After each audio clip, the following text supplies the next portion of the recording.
And here we go. Hey, welcome to 2 Cents, everybody. This is episode 64. We've been doing it for that many weeks. September 18th, 2016. This is the live Undoctored news show we do here at Dollar Reviews if you've never listened. We cover VR, movies, future tech, entertainment industry stuff, and it's basically anything that I read on Twitter. I want to give my little 2 cents, hence the name of the show. And I'm Brian Gillis. You can go to twitter.com/Brian Gillis to find me, or about.me. If you're lucky enough to find one of my new business cards, I just ordered some, my second printing in the first year. I'm here with Chef Gio. Tell him about yourself. What's up, everybody? They call me Gio the Chef, or Chef Gio. I co-own and run a recording company called Chef Geek. We specialize in recording anytime. Pretty much I write, produce as well. It's very exciting. I got my crappy mic.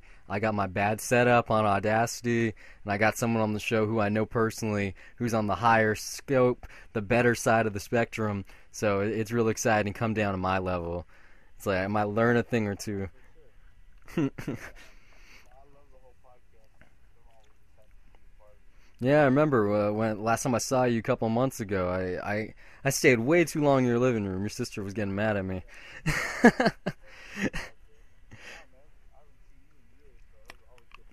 Right? I've had a real busy week. I've actually been to 2 conventions. Well, technically one was an expo. So I was in Anaheim at the GameStop Expo on Wednesday. It was awesome. I actually worked it. I volunteered. So I got a demo Horizon Zero Dawn on the PS4 Pro. I used like a Thrustmaster steering wheel for some racing game. Got some swag bags, lots of stuff. Walked away with like 6 t-shirts, 2 pairs of socks, some like pens, pencils, like stickers. I got a free ticket to Fantastic Beasts and Where to Find Them come this holiday season. Lots of stuff, lots of Think Geek stuff. I ran into John Sandman, who's a really fun Twitch streamer. And then, like, most importantly, the thing that I'm probably going to remember the longest is that I ripped my jeans, my favorite pair of pants, which kind of sucked, but it was worth it. It was lots of fun. And if that wasn't enough, yesterday, which was Saturday, and also today, Sunday, was Long Beach Comic Con. So I went Saturday. I was there for about 2.5 hours. Got a press pass, the first press pass I've gotten so far. Lots of stuff. I went last year with my Rabbi Drew Kaplan for his Matters of Interest blog. Wrote a little piece. That's kind of how I got the press pass. But I ran into a couple people. I can retweet them on Twitter if you want to see who they are. One of them is these guys at Man vs. Rock. They make this self-published comic where it's like rocks are the true enemies of man. Really funny stuff. They're telling me about their other stuff. They have something called Unpresidential coming out about Kim Jong-un running for U.S. presidency. It's like, what else? I ran into the people at Geek Fest who are always busy. Matter of fact, I saw Joshua Ho, someone I went to Long Beach State Film School with. He was there showing off his Star Trek Wars film that he just made. Surprise, today it actually won like the Best of Fest and Best Short Film in Long Beach Comic Con. It's going to be at Kamikaze I think it's a week from now if you want to go see it there. Or you can go to their Facebook, Star Trek Wars Film, also Trek Wars Film at Twitter. Their little movie is like 20 minutes long, has already got 150,000 views, so you should check it out. I'm probably going to do a review for it in the coming weeks. Be cool to get Josh on the show. But some other really awesome stuff at the show that I saw. Ryan Menverding, the visual concept artist for Marvel Entertainment, I had a little conversation about him, or with him rather. Talked to one of the guys from the Raiders fan film doc that's now on Netflix, and also met the creators of RoboCats vs. Thunderdogs, which was awesome.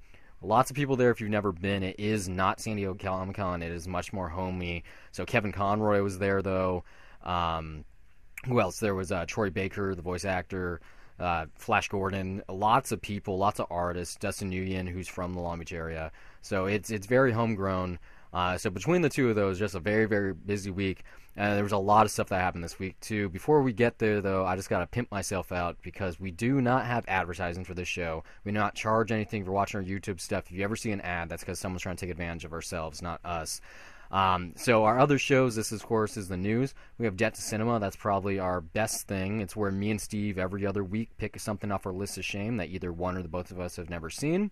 So sometimes it's something serious that's like an Oscar winner or a Best of the Year. A lot of times it's trashy. Some stuff that we got coming up though is Victoria, which if you didn't hear about it, came out last year. It's amazing. It's shot in one take. It chronicles one night. It's in real time. It's one part romance, one part heist film. It's thrilling. It's really good. And we kind of talk about how similar it is to the film High Noon, which just so happens to be the very first episode we did on Jet to Cinema. Victoria's coming out in a couple weeks. That's going to be episode 54 rather. But part of the conversation that we had is, I don't know if you've heard about this, Gio, but Relativity is making a High Noon remake. They just secured the rights. This could be... no, nothing is announced yet. They don't have a director or writer. There's no cast. All they have is that the original producer, Kramer, his wife is on board. That's how they got the rights. So I have to believe that they're going to do Much Due Respect here. I'm sure they're going to bring the clock back. It's going to be in real time. But what we talk about during that Jet to Cinema episode is how cool it would be if they took a page out of Victoria's book and it was shot in a single take, or at least lots of long takes, so it gives you a better immersion into real time and what's happening, because that's why that original film from the 50s, 1952 with Gary Cooper, is so strong, because it seems like it's happening, kind of like the show 24. I'm pretty sure the people at Fox probably saw it. So good. Do you ever think about who you like put like recasting? Um, If they ever give you like if I was the casting director, like um, I don't know. I haven't really thought about that. It could be a lot of people. I mean, just off the top of my head, because it's so similar. I've talked about this before, but that Last Stand movie with Arnold Schwarzenegger, it's basically High Noon. And like, when in terms of the remake, yeah, yeah, exactly. And so like, this remake is going to be the same thing. It's going to take place like on the edge of the Mexican border, and it's going to be about like the cartels and stuff. That's Last Stand. So I could see Arnold doing it, but I doubt they're going to cast him. Really, anyone. Denzel could do it. He's doing a lot of westerns right now. I want somebody who can talk. Like, Yeah. I want somebody with a cool voice. Honestly, I want somebody with. I mean, when it comes to High Noon, though, it's not about the guy, it's about the girl. So I don't know who they would cast as the Grace Kelly character. Maybe Margot Robbie. She's super busy. This is at Relativity, but she has signed an overall deal with Warner Brothers. She's only 26 years old, and she has a couple of like flicks that her production company has at the studio being worked on. I can't believe how busy she stays. Like, she's only a year older than me. That blows my mind. No, yeah, she's young. She's super young. Not only that, I know you have this coming up, but that thing that she got, that's really interesting Yeah. as well. I don't want to spoil it because I want to go in the order. Get the order? Yeah, thank you. So let's finish off the Jet to Cinema then. I said that's Victoria. Check that one out. I'd buy that one for $1. We also did one for A Man for All Seasons. That's coming out this next Wednesday. The classic Western Shane came out this past Wednesday. Me and Steve were very angry. We're not angry, but we shat on it. Ricky-O, the Story of Ricky, which I did a rap intro for. We did the classic Red Shoes, which is underseen. Buy that one for $1 as well. And then the really campy Catwoman, which is just a must-see. You guys see Halle Berry being a superhero. It's so good, it's bad. Like, it's on Netflix. Steve gave me a Blu-ray of it for my birthday. So excited about that. Such a fun movie. If you like shitting on the new DC movies, check that one out, because you guys will hate it. So good. It's I love it not as much as like the first Ghost Rider. Yeah, that movie is, oh man. It's bad. Like, the best thing you can say, yeah, the best thing you can say about that first Ghost Rider movie is at least it's not the second one. Oh, that movie's so bonkers. If you want to hear what we think about new releases on Dollar Reviews, though, we have the Dollar Review show. Our most recent one was Yoga Hosers. We did a regular review with no spoilers, and then we also did a spoiler one called, which is our other show titled A Few Dollars More. It's the 4th episode of that so far. We did Netflix's The Little Prince with Tallulah, and then also we do a lot of DC stuff here. So we did one for Suicide Squad with the Batman vs. Superman Ultimate Edition. That was the 3rd time we reviewed that movie. I love it so much. The Ultimate Cut. Don't watch the original one. And then also one of the better films of all year. Right? It's so good. I know you saw the theatrical early. I Yeah, I usually do. but that yeah, I had a good conversation with someone at Comic Con about it. Just such a bad movie. It's like there's a lot of director's cuts out there that are a lot better than theatrical, but then there's that one. You're like, wow, why didn't they put that in theater? Yeah, it was like the $8 Superman version. Yeah, it just shouldn't exist. I kind of want to destroy that. Like the Blu-ray pack I got, it came with both versions. I want to get rid of the theatrical cut because I doubt I'll ever watch it again. Everybody says that. They don't. That's almost like, you know what I'm saying? That's like their version of Star Wars not getting the extended universe canon. You know what I'm saying? Yeah, Because it's all that. it's so bad.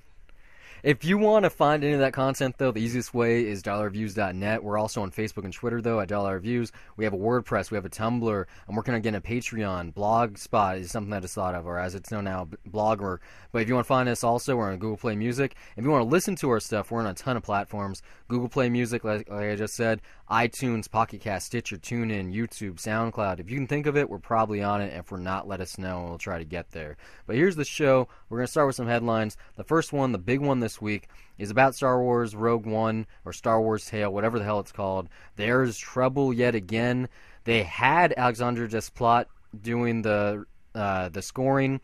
He just left, despite the film coming 3 months from now, and he's been replaced by Michael Giacchino.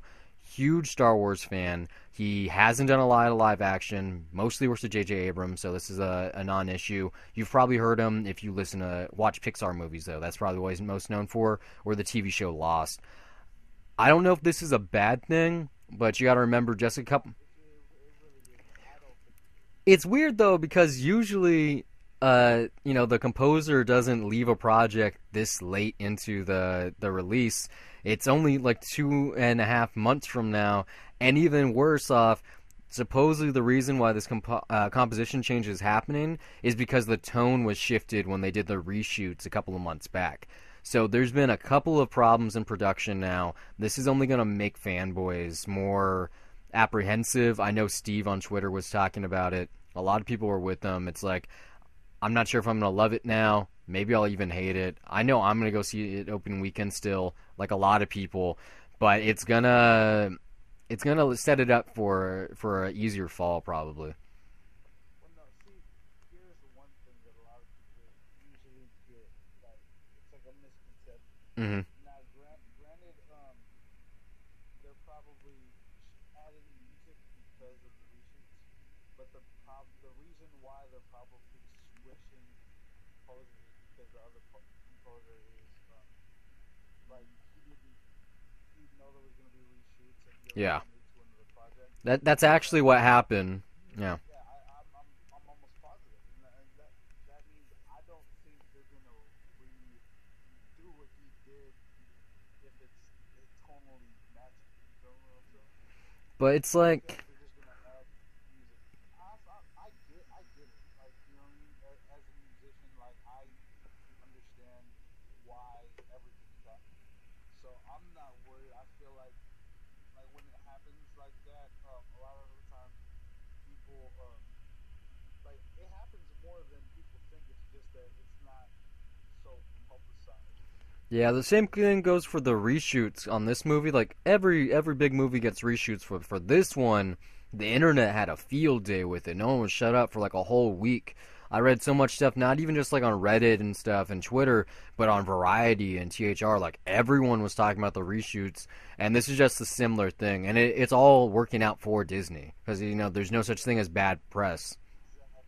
And you know what though? One thing I realized too is that it's not even just Star Wars. It's not even just this particular movie or even the Star Wars franchise.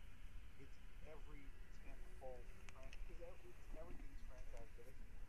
So everything that happens to be a franchise is scrutinized under the microscope, and fan vitriol is at an all-time high right now. Everybody hates every little thing. Nobody loves anything except for Stranger Things, man. I still haven't seen that. Oh, I'm not gonna spoil it. I love it. I I'm love I'm it. gonna check it out. It's like I was too busy with Mr. Robot. Like I was catching up over the past couple of weeks, so I'm all caught up. I'm waiting until Wednesday. I'm gonna do a double header with the season finale, so I'm not lost. So once that's over on Wednesday, I'll probably jump into Stranger Things. Especially, wait a little bit longer for Halloween. It'll make a lot more sense. Okay, okay.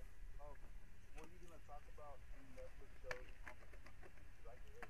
But I was gonna say, have you seen Get Them? I haven't yet. I need to. I'm sure it's great. Baz Luhrmann, like I usually like his musical stuff. I haven't I turned Netflix on just for the other day for the first time in like a month. I haven't been on Amazon or Netflix in quite some time. It's like, but it's like between this show and the other stuff we do, and then watching the stuff for the shows and work. And it's like when I'm not at work, I'm usually playing video games. Like right before we recorded, I was playing Call of Duty with my buddies, and so it's like that new one's coming out. And then with all the VR stuff I try to do, it's like Netflix. I love them. It's just I don't know. Like I don't binge as much as I used to. Yeah, like Luke Cage. I'm probably gonna check out Stranger Things before that comes out, but come September 30th, oh, I'm gonna binge Luke Cage for sure. Honestly, like I'm I'm I'm a TV show guy. Hmm. And TV shows, you don't think that I'd be. No, yeah, I remember we had this conversation. You were into what was it? It was like not the Ghost Whisperer, but it was something like that. It was something like I was like, wait, what? Like, because I remember you told me, uh, Medium. Medium. That's what it was. Yeah.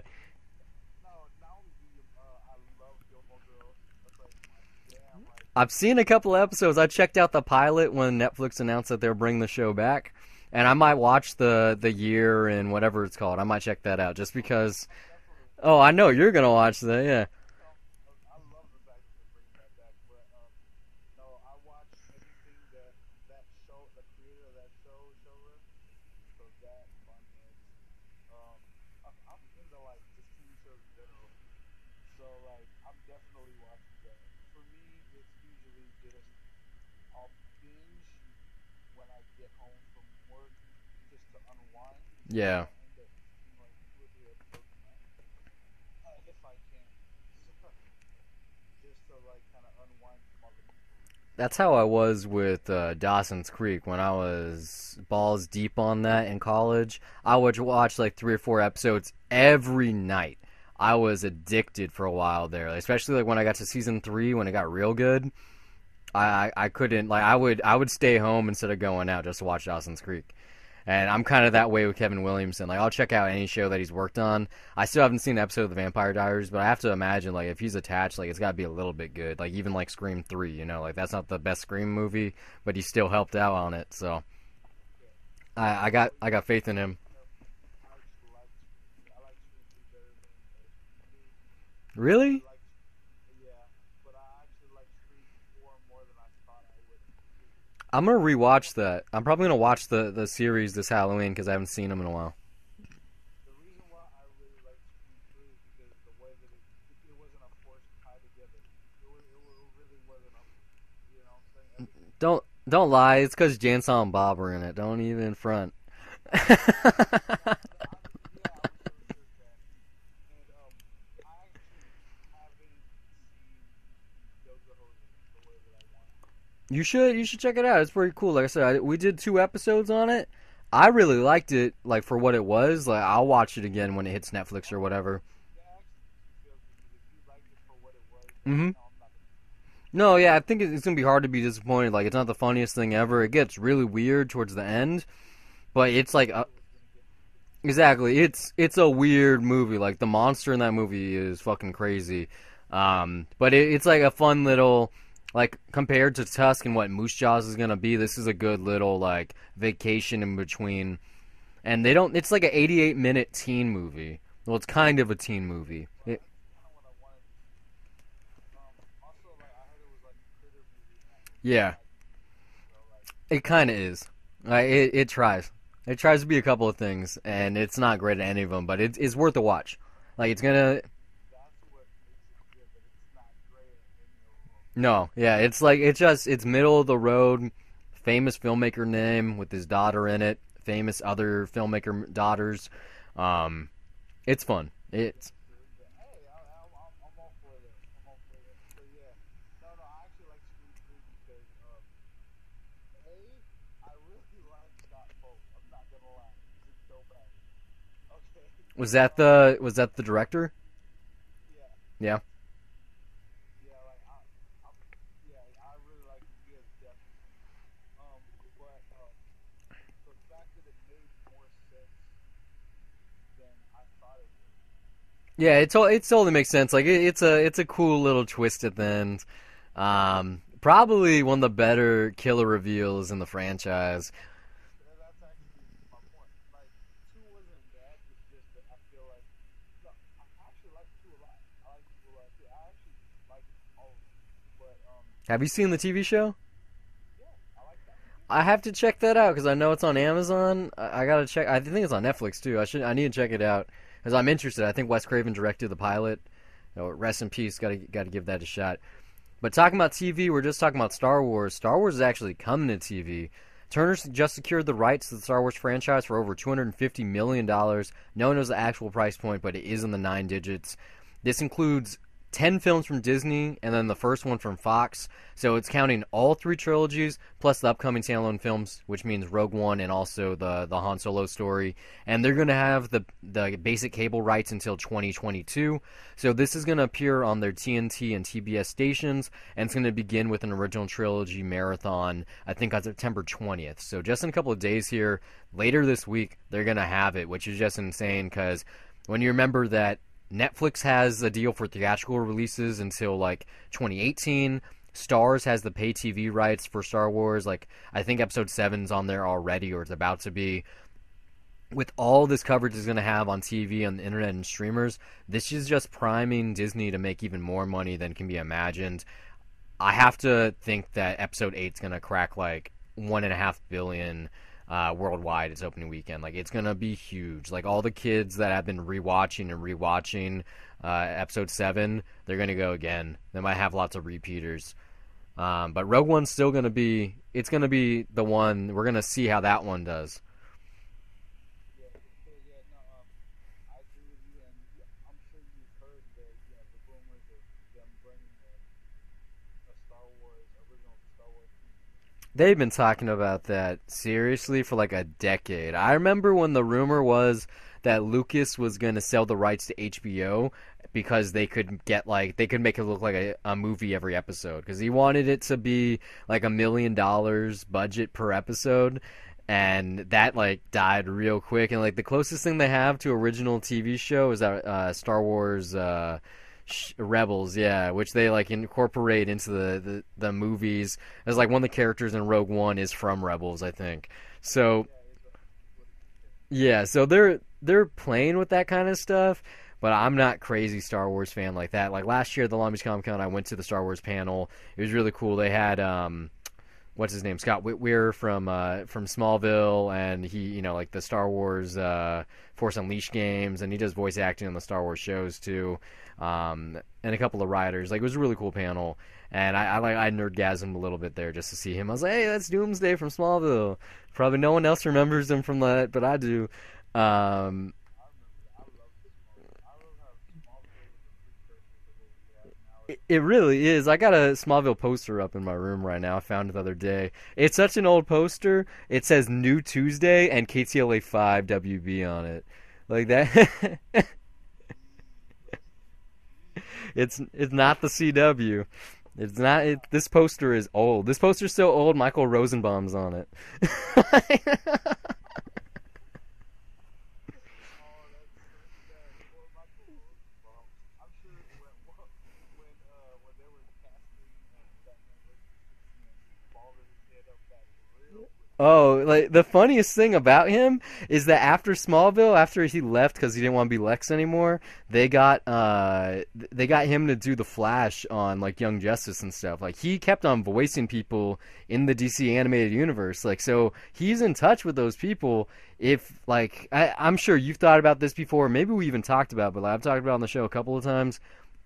They can easily do like a Crisis on Infinite Earths type thing, or Final Crisis, or Flashpoint. They could do something crazy. Well, I'm talking about that's on TV with the Flash season 3, but I'm talking about like in the movie universe they could make something happen where there's a crossover between the TV projects of the past and the movies of the present, and even the movies of the past for the DC universe. Like they have the possibility to do this. So power through Michael Rosenbaum. There's a possibility that you could stand, side by side with Gene Hackman and Jesse Eisenberg. You could all be on screen together. I believe in it. You can do it. Kevin Spacey too, even though he's the worst one ever. I got these dreams of Smallville's making a comeback on Reddit. There's like a whole like rewatching community going on. I'm like unabashed. This is the second week in a row that Smallville's coming up. But if I was switching channels right now and TNT was showing Smallville, I'd watch an episode for sure just to see which one it is. It's like, is this the one where Sam is street racing? It's like, is this one where Chloe finds out Clark's got powers? So many good episodes. Like, as much as I like The Flash, it's not. No, I don't think it's guilty. I feel a little guilty about it just because I committed a whole decade of my life to watching that show. But yeah, like that, like it's still the show that I've committed the most time to because this is before streaming and before DVRs. Really, like I would watch once a week. Yeah, I'd have to make sure. So like when they switched the days from Tuesday to Thursday to Wednesday to Friday or whatever they did, they moved that show like 4 times.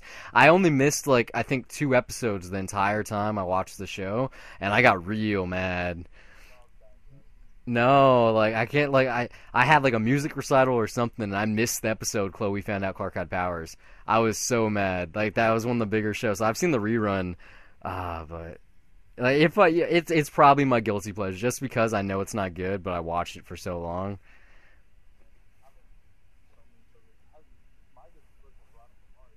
I still like I tried checking that out when they announced the movie. I watched like the good like first 6 episodes. I like the tone. I really like the fact that it's a detective story, but for some reason it didn't click with me. Like I'll have to give it another shot down the line. But yeah, I don't know. I don't know why. For some reason, like, it wasn't quite jiving with me. Yeah.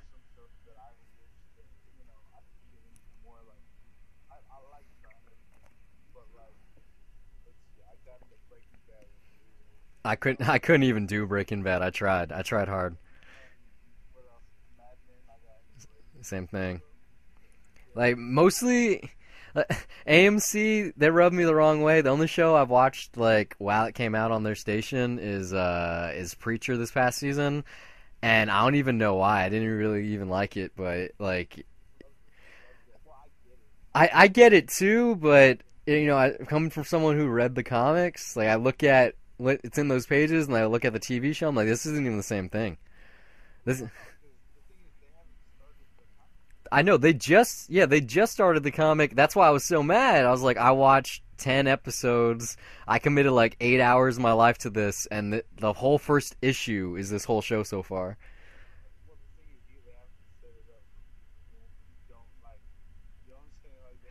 I get it, but it was a hard pill for me to swallow. Um, some TV that I'm excited about. This is real interesting. Spike Lee, he's always trying something out. Did Kickstarter, did an Amazon movie last year with Chirac, which is really interesting. Lots of movies. He's taken his first one, though, She's Gotta Have It, and turned into a Netflix series now. He's going to be directing all 10 episodes, and as far as I can tell, he's also the first person to work across the aisle at both streamers. So I don't know exactly how he could turn this into a TV show. It's a pretty straightforward movie, but I am excited to see him return into his prior works. I think the last time he did this is when he did Red Hook Summer, which was like a kind of Do the Right Thing sequel, but not really because it's like shot on iPads and like that movie. I turned that one off. I'll just be honest. I got about halfway through it.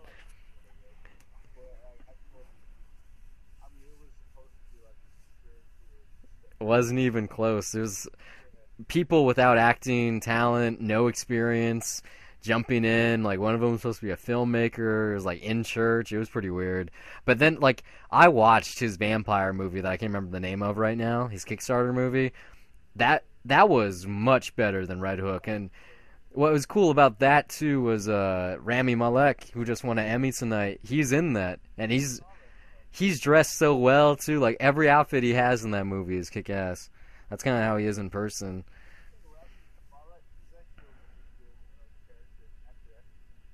It's like he was known for being in like Night at the Museum, and what was that other franchise he was in? And now it's he's just he's Mr. Robot, or I'm probably gonna play it because it's Halloween. That Until Dawn on PlayStation 4, like he's the main character in that. Like he throws a party. If you like Scream, I don't know if you game, but you should check out gameplay for that. Check that one out. Yeah, this one's like it's kind of like a Telltale game though. It's like you play a TV show, and it looks really pretty. Like if you haven't seen gameplay, check out a trailer. It's gorgeous. Like it's called Until Dawn, and That's the one where you're playing like a slasher. yeah, like basically it's kind of like a Scream movie or something. Like they try to battle the conventions. It has like Hayden Panettiere, Rami Malek, a couple other people, like the crazy killer from the Fargo movie, the German guy that's in all the Coen Brothers movies. They have a pretty good cast. Pretty interesting looking game too. Just like it's quick time events. It's like who's gonna die, who you gonna save, stuff like that. But yeah, power to him. Good luck, Spike Lee. I'll be checking it out. Who knows when that's coming? I mean, Woody Allen, his TV show is later this month, so there's only 6 episodes of that. It's like 30 minutes each, so that should be a pretty quick watch. Um, Really getting your hands on these TV shows, man. it's crazy. Like James Ponsoldt, he's the new one. He's done episodes for certain things, but he's going to be filming an Amazon pilot for The Legend of Master Legend, which I've never even heard of. Apparently, it's a Rolling Stone article. Yeah, so it's like I don't know what to think of that. I am excited because, like I said, I think he worked on shit, not Mad Men, but he did something. Was it Breaking Bad? I know he directed something kind of big. Yeah, I'm not sure, but I think it might have been Breaking Bad because I know Ryan Johnson did a lot of that, and so if they got him, they could probably get Ponsoldt too.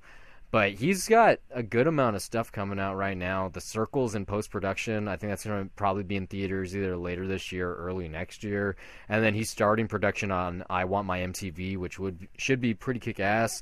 I don't know if you've seen the end of the tour, his most recent film.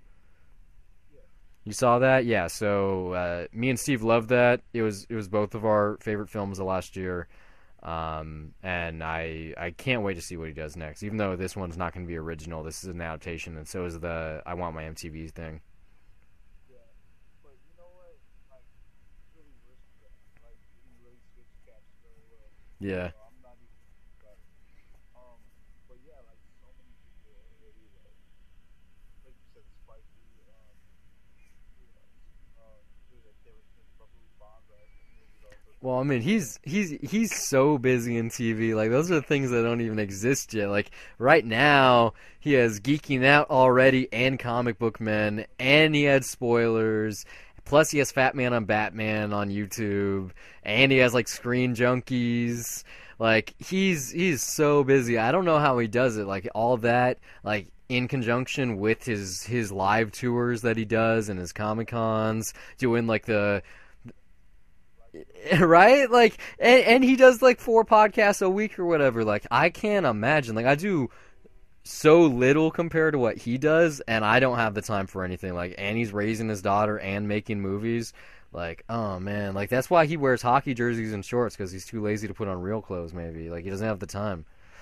Yeah, see, I wouldn't even call it lazy. I would just say he doesn't have time to invest in a wardrobe. Like, you know what I'm saying? I mean, like, honestly, coming from somebody who wears uniform by choice to work, I actually wear a chef outfit Yeah, I've to seen work. it. Yeah. You know what I'm saying? So, like, yeah, no, it helps. Trust me, it helps. It's like he kind of helped bring hockey to a bigger audience. Like, yeah, Yeah. it's like I'm not very interested in soccer on ice, but I will give it a shot because his movies do. I like He went to Long Beach Comic Con, right? uh I don't maybe he has before. I doubt he was there this year. We went to Long Beach Comic Oh Con. me, yeah, I went. Did you go to San Diego? No, I've never been to any Comic Con besides Long Beach. So I've gone 2 years straight now. Yeah, I don't think I could spend that much money and have that kind of just experience because I talked about it a little bit. What's it called? You don't.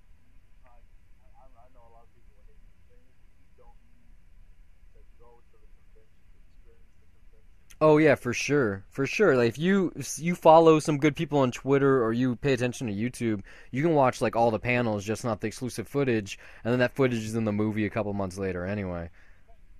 Yeah, okay. Watch next year,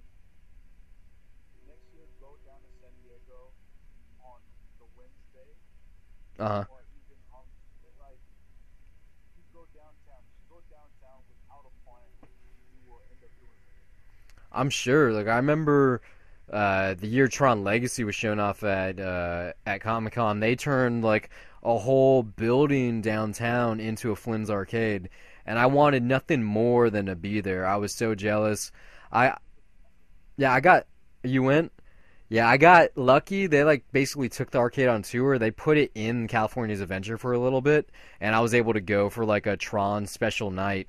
Um, it was so awesome. I was talking about that movie just 2 days ago. No, yesterday actually. Such an underrated movie. Like seeing that in IMAX 3D. Just the way it started out in 2D and then it became 3D in the computer, and it was 2D at the end again, kind of like a Wizard of Oz type thing. So awesome. I like that. I love, I actually like the Tron Legacy more than a lot of people say because everyone's like, oh, it was a hot. No, like it was good. It was a little far fetched. Like it kind of took what the first movie did and took it to another level. But that movie's good. The first one was in the '70s. Everything was far fetched. So I actually thought it was pretty good. I mean, the best thing about that Tron Legacy though was probably the score. That's probably the movie score I've listened to the most. Like Daft Punk did a really great job. I sampled it the most. What else did I say? That and I think The Hobbit. I still haven't seen any of those Hobbit movies. How about Lord of the Rings? Yeah, I've seen the three extended versions for Lord of the Rings, but I haven't. I'll check out. See, I think what it was, I wanted to see The Hobbit in the 48 frames per second. I missed it, so I'll probably wait until they decide to put that out on a home video, because I know that's the way. I've seen Lord of the Rings and The Hobbit, everything, but you gotta remember, Jonah Harris is my brother-in-law, so I've seen every form of Tolkien movie. It's too much for me. His name is Smeagol. He owns a Smeagol. so, so yeah, I actually sample that a lot.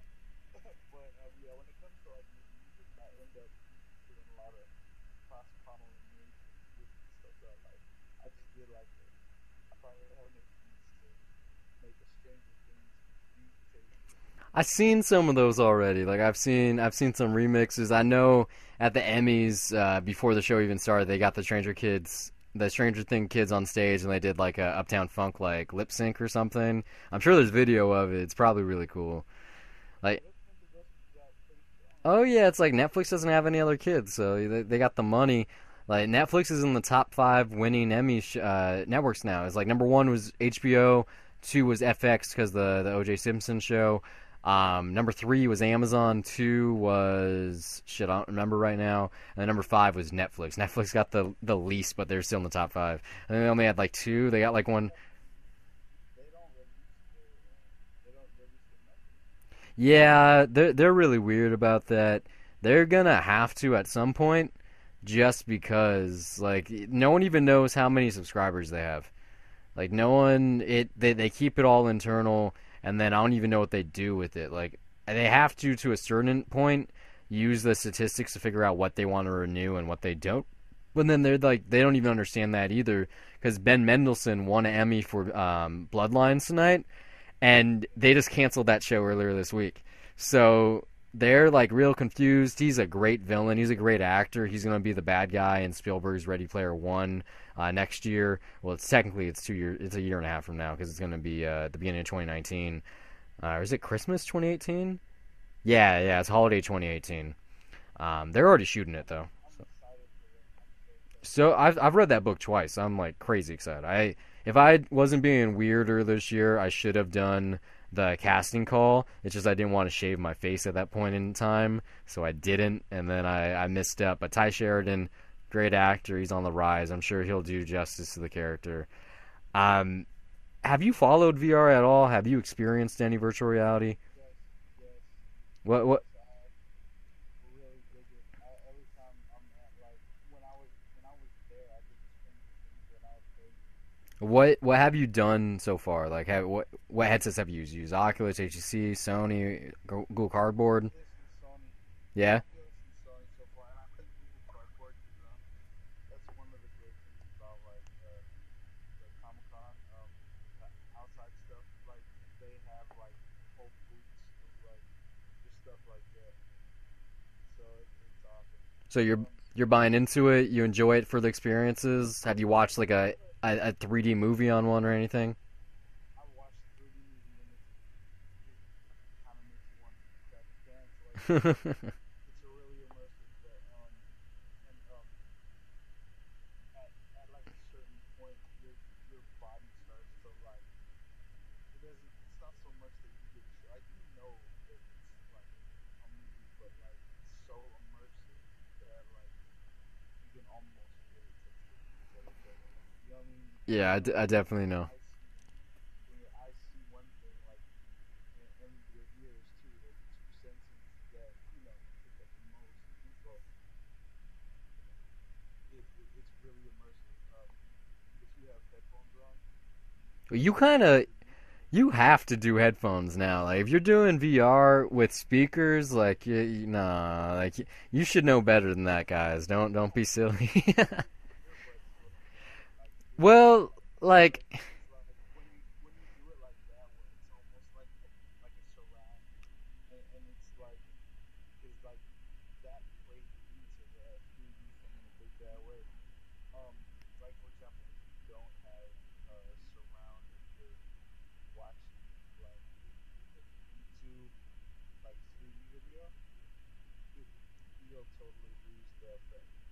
it's not gonna be an issue for Sony, and I mean they're releasing their PlayStation VR in just 24 days now. Super excited, October 13th. I got my pre-order in. I'm also gonna sign in to Taco Bell's website. I don't know if you've seen it, but every 15 minutes someone's winning in PSVR. I went to Taco Bell today. I got the $5 box. I'm gonna sign up because I already have one paid off in full. Be awesome if I get another one. Maybe do like a giveaway on the show. Get definitely some listeners that way, or at least some people that are pretending to be listeners. But the reason I bring up VR, we're gonna talk about it a lot later in the show. But this item right here, pretty obvious, but it had to happen eventually. But it's also kind of scary. Facebook was just added as social integration to Oculus. So up until now, they had their own Oculus Store, their own user interface, their own social aspect. But now you can search for your Facebook friends and integrate them. That way they can see what you're doing, you can see what they're doing. But what's scary here is that it can be also used for ad targeting or personal gain from Oculus. So Al Franken, sender slash ex comedian, he had questions for Oculus a couple of months ago. He was wondering, why do you have to know someone's location, the user's movements and dimensions, and what they're being used for? They wrote a letter trying to explain what it is. But they just they're about to implement with their Oculus Touch controllers something called Guardian, which is this new technology, which basically it works as like HTC Chaperone, where it is more aware of your surroundings, so you don't have to be. That way, you're not tripping over tables or kicking something or hurting yourself. But when they have that many more sensors working, they have more technology happening at the same time.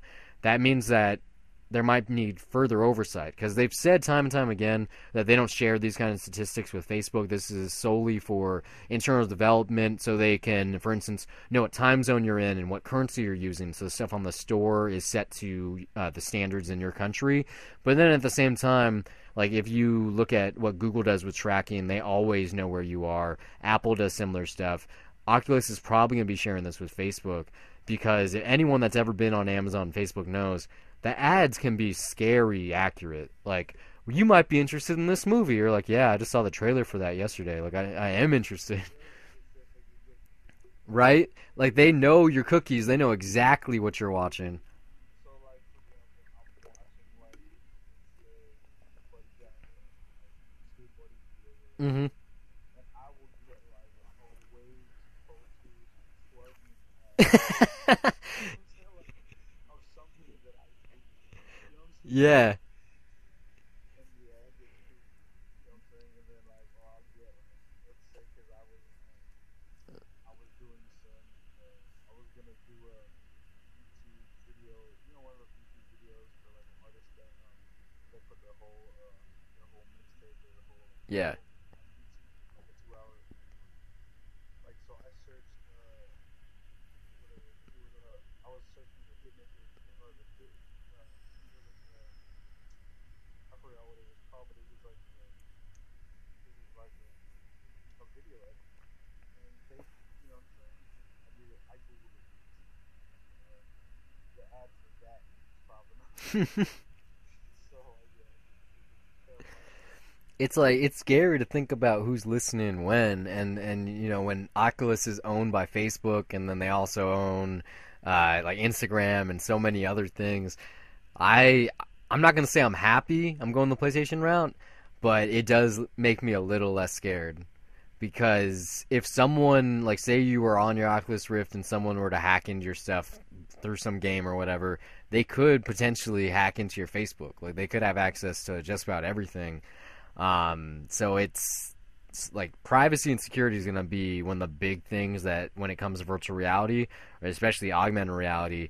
And I just hope that this isn't, for any bad reasons. That, like, there's not going to be some scandal like, oh, it was secret. They were tracking your eye movement, and now they know where you looked during an ad, and like anything could go. Anything is possible right now, and like a lot of people are trusting these VR companies, and I just hope that we're not doing it because I'm included. I'm real invested, and I have been for like 64 episodes on just this show alone.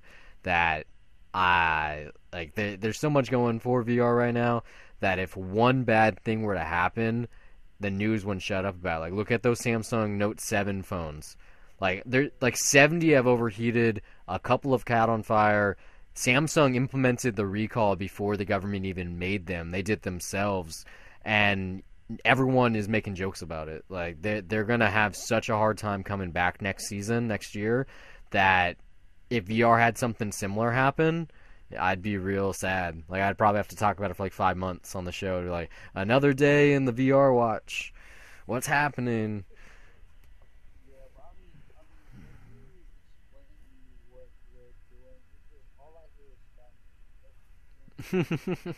That's a little, it's a little excessive, invasive. But Yeah, I just hope it's with the right reasons. But it's like not all technology is scary. Twitter, they're doing a couple of things this week. The big one is that they're getting their new fancy news app to match its sports-oriented live stream and push. So if you don't know, starting this season, every Thursday night football NFL game you can watch for free on Twitter. It's like one MLB game a week. I think it's like one NHL game, and also the NBA next season. It's going to be all available to watch. If you have an Apple TV, they even have this special interface where you have the streaming video on one side of the screen. On the right side, you have your regular timeline with the tweets coming in real time. Similar apps are coming to Xbox One and Amazon Fire TV. No news if it's going to be coming to PlayStation or even like smart TVs, but I'm guessing it would eventually. So when you couple this with the fact that not only can you watch live streaming sports, but also Periscope content and Vines, this could give Twitter that push necessary for people to learn that, oh, it's not just for celebrities, it's for everyone. And matter of fact, starting today, things such as usernames, photos, GIFs, videos, polls, and even quoted tweets don't count toward the character count on Twitter. So it's still 140, just minus those things. Those don't count. So they're trying to work it out. They have a way bigger user base than Facebook. It's just everyone knows what Facebook is. They've experienced it. And Twitter is still this weird kind of thing on the internet that's kind of like shady. Do you have a Twitter account? Do you tweet? of course, yes, actually, I have the Geo the Chef at GEOH the Chef and Freaks and Geeks KM. I got a lot of other stuff. FreaksandGeeks.com. FREEKS Geeks with a Z. Yeah, man. I actually I've loved Twitter from the beginning, and I actually when I heard about this, I heard about this about so 2 3 months ago because I'm on Medium a lot, and Medium they had a hand in Twitter, so I heard about it. I like Ev Williams, and know, I'm all for it. It actually was a huge game changer. I don't know if a lot of people realize how Hmm. big that is. You know, because those counts for a lot. You know, and they've done their part in like minimizing the URLs and stuff.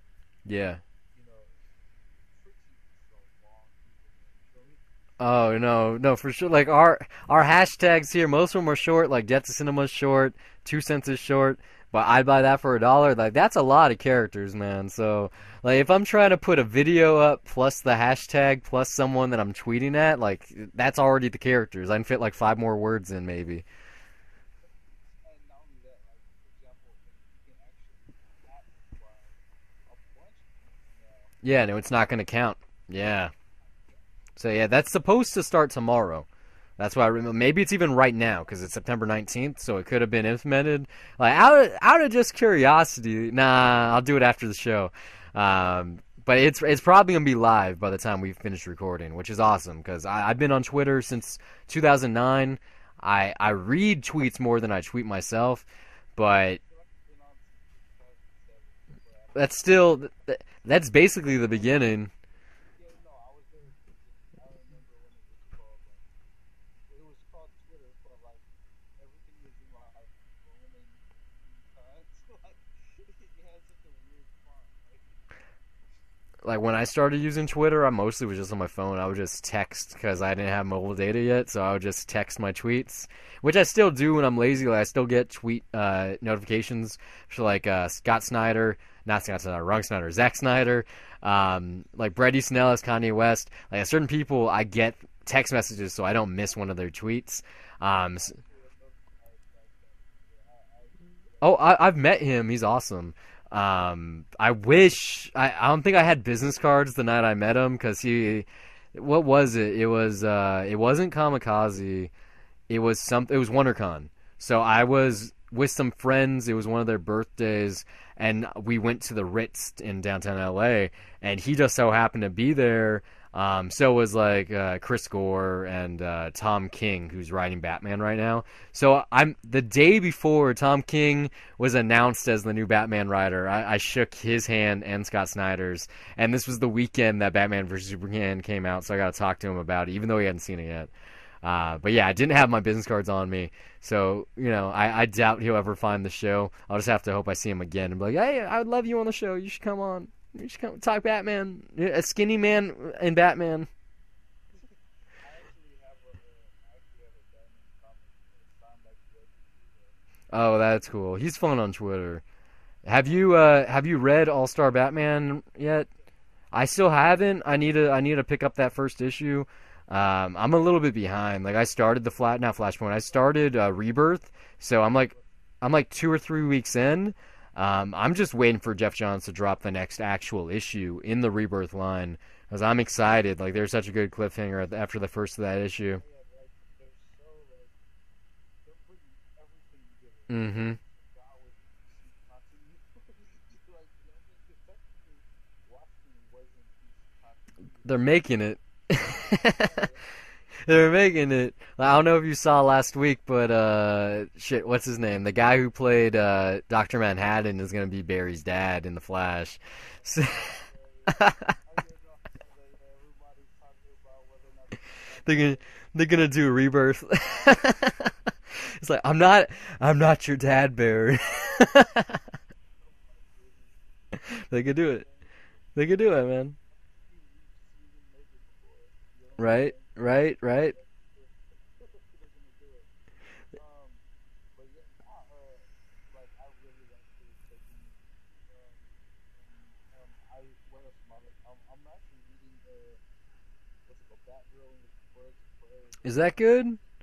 Oh yeah, it's actually pretty good. I still have to. I've never read a Batgirl comic, believe it or not. I've read Never some. read it. Yeah, yeah. I think I know what it is, but I've read some Batwoman, which is fantastic. Um, I really like Gotham Academy. That's totally underrated. Oh, I hope that. I actually feel like that's where they're going with Gotham, which is funny because they I don't know if you remember. Oh, I don't know if you ever heard it. During that early Batman Academy before Mike Bernardin was co-host. Hmm. Uh, and I don't know if they were stoned because it sounded like they were, but Kevin Smith and Paul Dini were like making up like an imaginary bat show where they were like, I wish Gotham was a little more like, because I guess the trailer for one of the Batman games came out, and Yeah, yeah, I've listened to that episode. That the guy that directed that trailer is the guy that actually directed Deadpool. Deadpool, yeah, Mm-hmm. yeah, so Just like crazy bizarre. yeah, and oh no, it was fantastic. And yeah, I love that episode. And I feel like if they did Batman, Gotham Academy would be like that. It would be have to be like what they did on Batman, on Gotham Academy. Yeah, I really hope Gotham Cat because they just got a annual issue, but I hope they get a new #1 for the Rebirth line because that's like such a weird little corner of the Bat family that just fit perfectly, and I'd love to see it like happen again, or maybe just to reboot it, like I said, like a whole new #1, just the same kind of concept. It feels like an indie like comic book, doesn't it? Yeah, like it doesn't feel like DC at all. So much fun. It's bizarre because it feels like Invincible or it feels like not a Dark Horse comic, but it feels like Like Valiant or Image or one of the smaller companies, Wildstorm. it feels like a Dynamite comic. Yeah. Like, it feels like a Gerard Way limited run. Yeah, but it does. Like, I really like it. I really like it. Speaking of Gerard Way, that Doom Patrol, you haven't read it yet. I haven't. No. Like I said, I'm a little bit behind on the comics right now. Like when Rebirth started, I was all in on it, and now like it's in the rear view. I'm sure I'm gonna pick it up again. Like I got my tablet right next to my bed. That's where I read my comics on now. I was gonna say, did your DVD flop? I'm an old man. But I do. I still buy floppy comics. I mean, I got way too many comics on my bookshelf. Like I'm out of space, so I stopped buying them. So yeah, now I do the digital route. It's way more convenient. Like I could fit like thousands of comics on my tablet at a time. And so it's been a couple of weeks, or like it's been over a month actually since I've read something on my tablet. But I just read like a free issue I got at GameStop Expo for this Valiant comic called Faith, which is pretty interesting. It's like, what if there's superheroes in the real world? And one of them was this like like geeky, overweight girl that could fly. And so, like the first episode, not the first episode, the first issue ends with the realization that her movie star crush, who stars in a whole bunch of superhero movies, is actually her arch nemesis. Like he sets up a meet and greet with her, and then he like knocks her unconscious. Like just a really cool setup. Like I might look into that comic. Pretty good read what I read of it so far. Um, but I need I got a lot of stuff on my radar. Like I did get a read some stuff recently.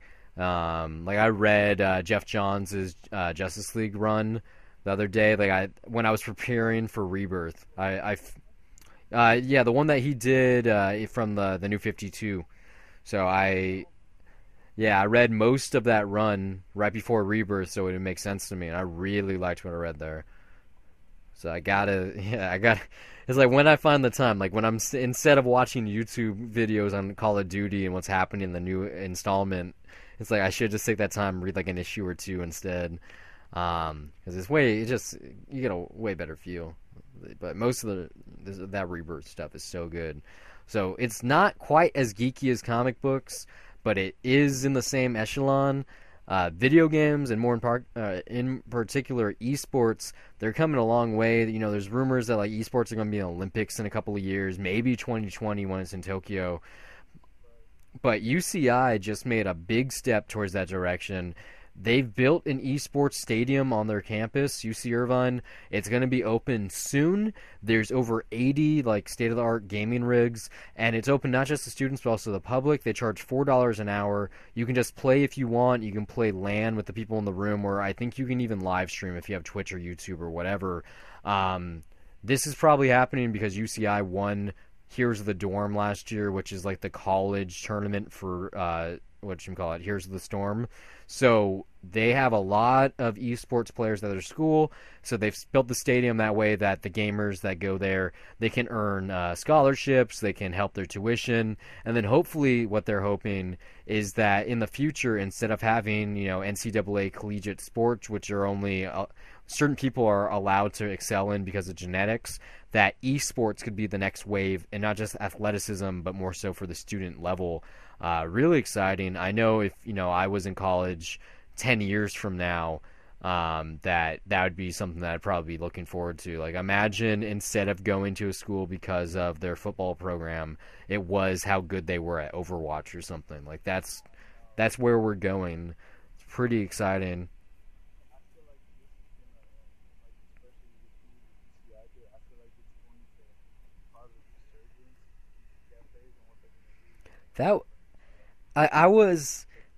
I was super lucky. I actually went to a couple of PC cafes before they disappeared. Yeah, no, me too. Well, no, it was big in my day because Hmm. when I was a kid, that's when uh, Valve didn't own Counter Strike. It was still Yeah, it was still a mod. Yeah. mod, yeah. So like that was a big thing. That Diablo, obviously. That was like those are the two games that I was playing. It's like I went to PC cafes even before that. I remember it had to be like 1998, 1999, and I went to one and like we were just playing like Duke Nukem 3D and like Turok. Like we weren't like Counter Strike wasn't even a thing yet, and it was just get a coffee, you can get some food, sit down, pay by the hour, and it's like, oh, this is the internet. Like, we can't afford this at home. You got to come to the cafe.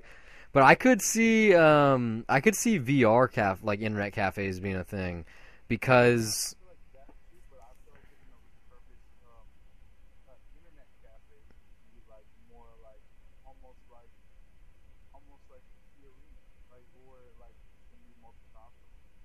maybe like I've seen stuff like that, like at Long Beach State before I graduated. They had like in their student union, they had little gaming setups, so like they had like an Xbox One and a PS4, and you could rent out games by the hour. Like you gave them your student ID, and then I think you paid up front, or I'm not sure exactly how it worked. And so you could like you have a couch and a certain amount of controllers and play like that. So it's possible. It's just like I see like VR being a bigger way because right now there's like 43 million people out there with a PS4, like 24 or 22 million with Xbox Ones. Like there's a combined like almost 70 million people out there with video game systems right now. That's a lot of the population, and then most of the other people are satisfied with like their 3DS or their phone or tablet. Um, and they're getting cheaper by the day. I mean, the Sony just put out the new PS4 that's only $300. So like this holiday season, anyone that doesn't have a new system is probably going to buy one, and like PlayStation VR is going to help that out like big time. So I don't know exactly, but with how many people are jumping into the virtual reality realm, with like IMAX having like movie theater kiosks that are coming like this year in LA, I can just see kind of like in Ready Player One where you go to an internet cafe and you just get like a VR rig and you do it that way because it's just way cheaper, because you can do demos like all over the place right now for like Oculus, HTC, and PSVR. I feel like they do VR in cafes. I don't think they utilize it enough because it's a really immersive process, and if you had a bunch of people there, you feel it. You know what I'm Um, saying? Like if you had sound canceling headphones, probably not. even then, like just because the thing is like yeah, but when you turn around, like let's say because like one of the things about like being a Wii player or something like that is that it's like you don't as a person you don't take up a lot of room, but when you're doing VR, you're turning around, Hmm. sometimes you're walking forward, things like that. So like it might take up a little more room, but I do see theaters utilizing it. I do feel like they do. We're gonna know later this year. Like I, There's already a roller coaster yeah, in the which works. I want to go to Six Flags and ride that thing because if it sucks, I could just take that set off my face. But what I've read about it, basically, it's like what they do is, it's like you're supposed to be strapped into like a F-16 fighter jet, and you're shooting aliens while on the roller coaster. So, because like one of the big problems with VR is that you don't feel the sense of immersion. Like you might see it, you might hear it, but like if you're in a spaceship, you don't feel the G-force. But if you're on a roller coaster and you're watching a VR movie where you're like supposed to be chasing aliens and you're actually doing flips and shit, you're actually feeling it. So it's super immersive. If whenever I go to Six Flags next, I hope it's still there. I'm gonna have to check it out. I'm sure it's really good. I don't know anyone that's done it yet. Me either. And you know what? If you guys were done 4D, I feel like the VR headset would be Yeah, I mean, there are experiences like in New York. They had this thing for Ghostbusters called the Void, or that's the people that put it up. It's called Ghostbusters Dimensions, but it was like full on like amazing VR 4D experience where you have like mist and smells and heat and an actual apartment that you can like open doors and pick up things and then you're also wearing the VR headset with guns and you can play with three people at the same time with like score tracking the whole thing. And that's like I think they're from Utah, and you can actually go there and they have like a quote unquote arcade. They're called the Void. They're like at the cusp of what VR is possible of right now. And you know, at home, it doesn't matter how expensive your VR headset is, you're not gonna be able to do that. But that's the kind of situations that are going to be possible in the coming years if VR doesn't flop. So, yeah. So yeah, no, I feel you on that too. So yeah, man, like I feel like esports is like the next frontier. You know what I mean? Like in this world of like where we're barely interacting, hmm whether like face to face, I feel like that's the next thing. like it's something I've talked about on the show before, but what I see VR really taking off for isn't like live action movies. Like there's this big one that happened early. I'm jumping a little ahead on the show here. Uh, no, we'll skip to the next subject. This is like the VR and superhero section, but so yeah, like this week Oculus showed off this new movie. It's available now if you're on I think Gear VR or just Oculus period. But it's a partnership with NBA, which have already worked with Samsung Gear. Like a Michael Jordan movie. No, that was cool. That's not what this is. This is a 25-minute retelling of the 2016 finals called "Follow My Lead." Follow my lead. Yeah. Yeah, and it's like narrated by Michael B. Jordan, and this is like one of the longer VR experiences that have been put together so far. So they're already trying to figure out how it works. But like in terms of recording something with a camera, it's only so effective. And then video games, you know, it's the same thing. You can only play the same VR experience so many times before it gets stale. Like you know, it's not going to be exactly. It's not going to be original forever. It's not stopping me from buying one. But what I see VR being good at is like, say there's some people that you really like, who are really good at playing like NBA 2K, and you want to see them play one on one, you can go courtside with your VR headset and watch them as if you were at the game. Same goes for like FIFA or Madden or Call of Duty, like any game you can think of just from a spectator standpoint. And certain games, they're already doing this.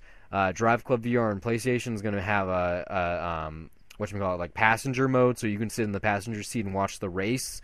And then also like the Long Beach Grand Prix, they had this. You could like switch around from cockpits, but it wasn't live. And then most notably, Here's the Storm, which I brought up a second ago, or actually I think it was not Here's the Storm. I think it's Dota 2. You can watch it in spectator VR mode, where like you're like top down or like on the battlefield. So I think that this is the more natural progression of why VR is interesting, because it's like you said, like it can take up a lot of space, like especially if it's room scale, if you're actually moving, if it's motion tracking, you need a lot of room. You can't have anything blocking you. But if it's an experience where you're fine just sitting in one chair, maybe even laying down and watching it makes sense for video gaming from just like a outsider perspective. Yeah. Imagine people paying money to go to Staples Center and hmm put on a headset to watch the game. I can see that. That'd be dope, right? It's like whatever, like every seat has a VR headset in it. Whatever seat you can afford, that's the seat that you are in the stadium away. Yeah. But then again, you could also just do it so everyone has courtside seats. Um, like there's seriously way too many ways to think about it. We just gotta wait for someone to do it. Because VR, I mean, we're lucky. Like I've done it, you've done it. We know what it is. Steve, the usual co-host, he really hasn't. He has like very minimal Google Cardboard experiences, and his phone doesn't even have a gyro sensor, so he hasn't done 3D tracking. But for a lot of people out there, like it's not even like the term VR just flies by their head. They're not even aware of what it is. They've never even used a Google Cardboard, let alone an Oculus. And so like just these kind of concepts of like 360 experiences and 4K and 4D and whatever other buzzwords I can throw out there, just it's like there's no clue.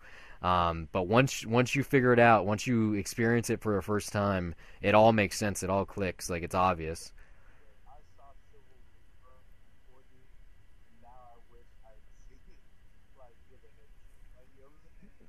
If I had seen Civil War with a in 4D with a headset there, because like you know in the beginning it was red, I guess, but like it starts like in the snow. Yeah. Like Grogu just gets cold and snow starts. So to me, I'm like, oh, like this is kind of dope. Like, you're like, ooh, okay. So like, I'll look at that and get it like VR headset.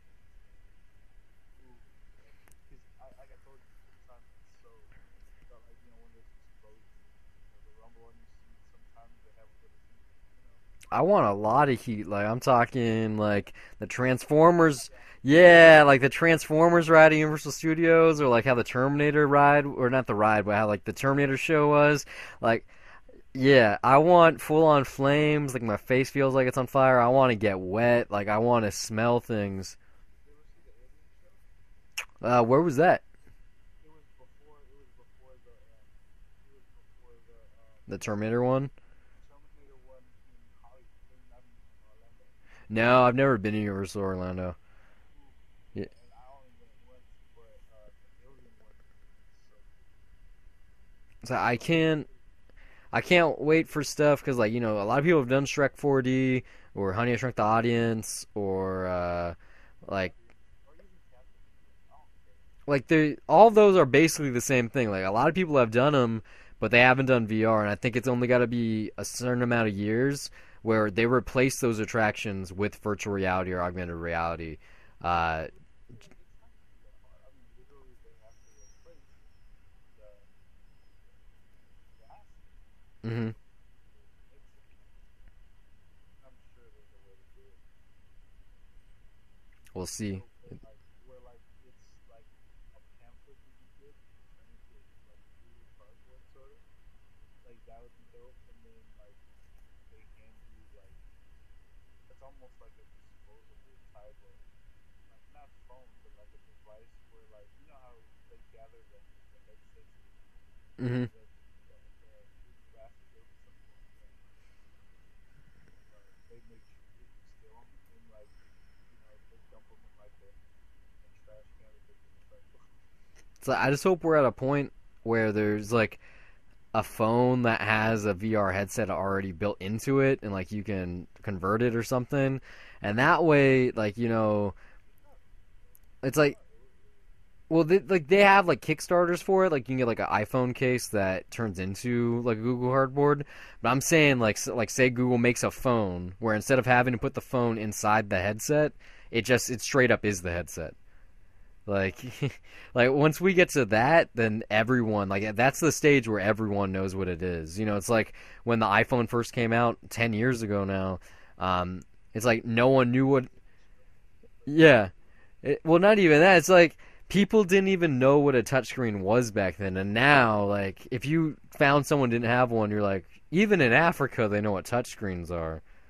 It's like everyone knows what it is at this point. Like, it would be hard to find someone who didn't know what a smartphone was.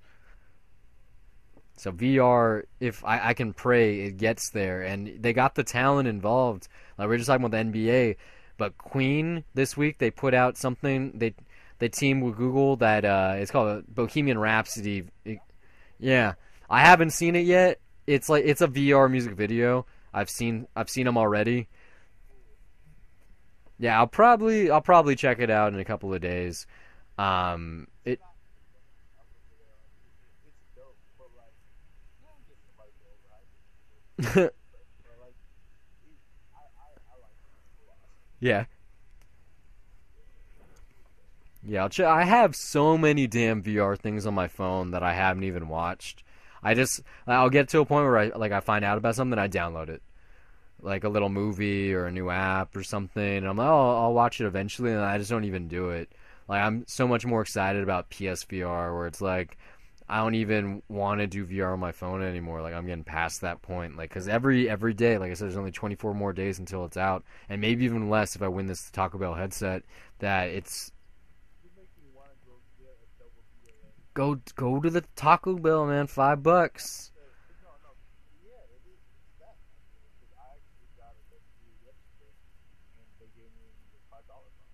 So yeah, I'm gonna type in this code like as soon as the show's over, so everyone on Twitter they'll be able to see if I win or not. I'm probably not gonna win, but I think it's like starting October 5th. You can type in a code every day without having to buy the box. That's when it's available for everyone for like 10 days. So but I just still got it. right, just in case, like, it's like one like buy like two a day, and then I'm not gonna talk about how the best way to win is. But there are easier ways than buying 1,000. Like there is a science to it. This is probably the best. Yeah, eating. It's like I was telling someone earlier. It was like, "Do you want to get one?" Because I was getting one for myself. I was giving them a ride to Taco Bell. I was like, "Do you want to get one too?" They're like, "No, I don't like Taco Bell." I was like, "You're not buying Taco Bell. You're buying a lottery scratcher that's feeding you. Like, it's gambling and it's food. Like, it's better than a $5 scratcher because you're guaranteed to win at least a meal. So." At least it's a meal. Like I got my Baja Blast, I got my taco, I got my burrito. Like I was set. Like and maybe I'll win. I'll probably not win, but maybe. It. The airhead, little Baja. I didn't get that. I wanted the regular Baja Blast. I didn't want to mess with the good thing. But this is probably the coolest VR news this week. Really excited about that. I might have to buy one of these. As you may know, Batman Arkham VR is coming to PlayStation VR. I've already got my copy pre-ordered. Super excited about that. It's having the original series voice cast backed. It's like, it's like, that's all. You know how many people have said something like that? Like you're gonna have to let me come over. You're gonna have to bring it over. Like, I'm going to. Like I'm gonna get a carrying case for the thing. Um, I win Taco Bell. right? I already have the video. I already got the PS4 set up and the controllers and all the stuff, all the things. But yeah, there's the Arkham VR. This is even cooler. There's a Batman the animated series experience coming to ViewMaster VR. I don't know what the date is on this, but Mark Hamill's going to be back as the Joker, Kevin Conroy as Batman. I'm sure they're going to get everyone else, Robin and Fred Batman. who? Kevin Conroy. Yeah, I mean, like, he's my Batman. You know how everybody like his Batman? Yeah. Like, some people say Ben Affleck is his Batman. I like Ben Affleck, but, like, me growing up, it wasn't necessary. It wasn't the thing. I mean, it wasn't even Adam West. Kevin Conroy was Batman. It's so weird though because like I saw him today. I saw him yesterday at Long Beach Comic Con, and when you see him, his voice doesn't quite match his look. It does, and so like that's why he just can't be my Batman because of that. And for like that reason, it's Michael Keaton. Then Ben Affleck is like already like a close second. Like if I see him one more time, he's probably gonna be number one. Look, I saw him, but I also saw the Suicide Squad, the cut that a lot of people think is his. Uh huh. So, yeah, he's my Batman if it's not Kevin Conroy. I mean, like, and you know what, Jared Leto, oddly enough, I don't mind him as my Batman. I don't. I do. I think he's. I don't think he was horrible, but I think he's the worst Joker. No, because Like even worse than Cesar Romero. I'm not talking about Heath Ledger. I'm talking about like Cesar Romero. Like even Jack Nicholson. no, see, that's the thing. He plays the Jack Nicholson Joker. That's what I realized. Like, he is the Jack Nicholson Joker, and I don't know. It feels like DC is playing along with, like you can criticize them all you want, but I feel like they're along with it. At least I hope. I hope so too. Because the thing is, like, there's been things dropped of a full Punisher film. John is kind of engaged in all this type of stuff, but I mean, he's been wonders for the show. When I heard that Arrow was in the show, I'm like, okay, Batman, like, that's fine. You know what I'm saying? And then I watched it, and I'm like, okay, oh, I'm like kind of doing like an Owen style, you know, Arrow. I'm kind of with it. Nah, I don't dig the Arrow as much as I like the Flash Arrow, because I've watched like 5 episodes, 6 episodes, and like every single episode, at least 2 or 3 times, he was like, back on the island. And when I was on the island, and I got so over it. No, like I'm talking about like the first 2 seasons. Because the thing is, like, um, we didn't have it. You know, this is before the Yeah, before everything, yeah. like, yeah, I'm when it first came out. I'm like, okay, I'll subscribe to this. It's a little odd, but Felicity Smoot after watching it, Yeah, she's really good. like, oh man, she is a rookie. Like Dangle too. Dangle's really funny too, because he's always talking like, especially every time he crosses over the Flash, because he's like, how did he do that? Or like, how do you?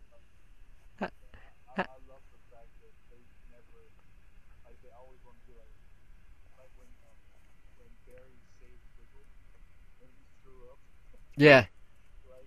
Stuff like that. I love that. You know, I love the approach. So like yeah, like so what Jeff Johns did to that, I feel like he's gonna do with the movie. So I have faith. I have faith. So yeah, I still think that Jared Leto. I do think that well, once you see him a little bit more, I think you're gonna get him. well, I'm sure there's gonna be a Suicide Squad Ultimate Cut DVD. They're gonna That's gonna be the version that I saw. they're gonna do the same exact thing. Yeah, there's this scene in the subway after the plane crash. You know how they end up going to the subway to get to the tower or whatever. There's a scene where the Joker shows up and his face is all messed up. Yeah, there's that scene where he pulls the grenade pin out with his teeth. Yeah, yeah, it's crazy though. Like, and I get it. Like one of the things I like David Ayer got real Zack Snyder with it. Like he he kind of copied like that part of the Killing Joke where the Joker goes on the snap and goes crazy. Like that's sort of that scene. Like you know what I mean? So like it's interesting. It's pretty interesting. Jumping back to this VR thing though, like I said, it's a Batman the animated series VR experience that's only on ViewMaster, which is basically a fancy Google Cardboard, and it costs like $100. You can buy them right now. There still really aren't that much info out right now. I have to assume though that you can only watch it on a ViewMaster device. I don't know what the price point is gonna be. Remaster is the name of the kids, just like remaster for kids. No, yeah, it's the same thing. Like this is VR targeted at kids, so you can use it as Google Cardboard. But then there's like they still make like the rings of content, except it's like a QR scanner basically. Like you tap it and you use it. But they have like all kinds of stuff like the Smithsonian, the Grand Canyon, and all kinds of educational materials. But that's why I'm like real interested about this, because I know the cast is there. Everyone, the original cast is involved, but I don't know how long this experience is. If it's a one-off thing or a series, and like I said, most importantly, the price point. Because if 2 episodes, or is it gonna be I have no clue. So this is the first time I read about this was this week. It was just announced. I'm sure something else is going to be coming out soon. I think they might announce it because of Batman Day was on Saturday. But I don't know anything about this. I'm sure in the coming weeks or months we're going to know. But I'll probably have to buy myself a ViewMaster VR just to see this. Or better yet, they could potentially put this out as like a cross-platform thing, because it would be cool if it's on like PlayStation VR or regular cardboard after like a timed window, but no one knows. Staying with Batman though, we're talking about the beginning of the show. Margot Robbie, super young, 26, first look deal, Warner Brothers. It's been known for a while that she has a Suicide Squad spin-off movie, which is kind of like the Birds of Prey or Gotham City Sirens or DC Bombshells or something like that. It's going to bring in a whole bunch of the female characters from the DC universe. Obviously, her doing Harley Quinn, but most likely like a Poison Ivy, Catwoman, Huntress, Batgirl, Batwoman. Who knows? Anyone possibly. And the fact that she has this overall deal at the studio now, they must really want to keep her there and get this thing going. Because anyone will tell you she's the best part of Suicide Squad. She's the reason why that movie made so much money. And I would love to see her be front and center and not trying to balance what Will Smith is doing and Jared Leto and everyone else in that movie. It's like just her and her crazy friends. Hey, real quick, man. I don't want to speak too much time on this, but Uh huh. real quick, fan fest, 5, 6 people. Who do you think would be cool? Like in my For mind, that, like off the top in my mind, they didn't. Poison Ivy. I do believe Poison I Ivy. don't know about Poison Ivy, but I was kind of mad. You could do Jennifer Lawrence. I don't think she would do it. Ivy? Yeah, I don't think she would do it, but I could see it because she's never really been in something that had sex appeal. Like she, I would see her doing the Oracle. I would see her doing you know, see, I could see that being someone more like Felicity on Arrow, like someone like that, someone like real snappy. Maybe I've never seen her be the geeky character before. I mean, I'm still upset that Jana Malone in Batman vs Superman wasn't like she could be someone like that. I could see her being Oracle, even though she's a redhead. Like she'd probably be more naturally a Poison Ivy. She just doesn't have the sex appeal. I think she could be Oracle or Batgirl. Um, Too bad they already messed that up. She's not possible in the universe. Um, Poison. Kristen Ritter. It's like Kristen Ritter's already Jessica Jones, but I could see her as Batgirl too. I love her. Um, I could see her. No, she doesn't have the. She doesn't have the body for that. Like that. That would be more like a Michelle Rodriguez type thing, or shit. Who else? Like who? It's like who else can I think of? No, what's called the girl from Deathloop? I would see her. Oh, you're talking about fuck. You know who I'm talking about. Yeah, lady that used to be married to Marilyn Manson, Rose McGowan. Oh no, not her. The one from Deathloop. Oh, Mary Elizabeth Winstead, No, not even like her. I'd actually see. Rosario Dawson. No, not also her. Dance. The girl who did the dance for wrestling. Jungle Julia. She doesn't even have a name. I don't think she. I can't remember. No, not Kendra Julia. I'm talking about the girl who did the dance. I don't even remember her. I named all the people off in that movie that I remember. No, the lap dance. She's like Italian or she's super New York. Like, she was also in a show called Gracie. Yeah, I don't. I got no bells there. Actually, can't. Who it is, but she does a lap dance for Russell. If you've ever seen the version where it's just Deathloop, and because if you watch the theaters, they wouldn't show the dance. But if you see the version like with just Deathloop and you just transfer it to a mix, there's a scene you can actually watch on YouTube where it's like the cheer dance scene Hmm. for Deathloop. It's perfect. Like, I feel like she. But yeah, moving on. I was wanting your pick real quick. X Men. I like Michelle Rodriguez. Yeah, she's underplayed. I mean, she is in a big franchise. She's in the Fast movies, but like she hasn't really got her due. Machete. I consider that a fan. Sorta. Like I'm gonna wait for Machete dies in space. I mean, Machete kills in space. Like I want to see that, especially if they get Mel Gibson back. I would like the best part of Machete Kills was when they had the trailer for that one, and I totally bought it. Like I wanted it right away, but it's probably not gonna happen. How far fetched it is. But yeah. What do you guys need? Next up, it's they're making another Stan Lee movie, but this one is actually the man himself. Fox has just acquired Stan Lee's life rights, and they're developing this 70 set adventure, which is supposed to kind of be like a Roger Moore style 007 flick. This is like the wackiest, weirdest thing, and I'm happy Fox is doing it because it's gonna technically be a Marvel movie, but they can make it their own. And I'm just more excited, like, what Stan Lee's cameo gonna be like in the movie. Um, it could be a lot of guys. It's probably gonna be Bryan Cranston, just because he kind of looks like him, but it could really be like just about anyone. Make it Samuel L. Jackson, just because like it it would be cool if Stan Lee played himself in the movie, but that's not happening. You know what? If somebody narrates it, though, as much as I love Stanley's voice, Morgan Freeman narrates it. He's the best. I don't really understand where this movie came from, but I like it. I like the idea, and it will.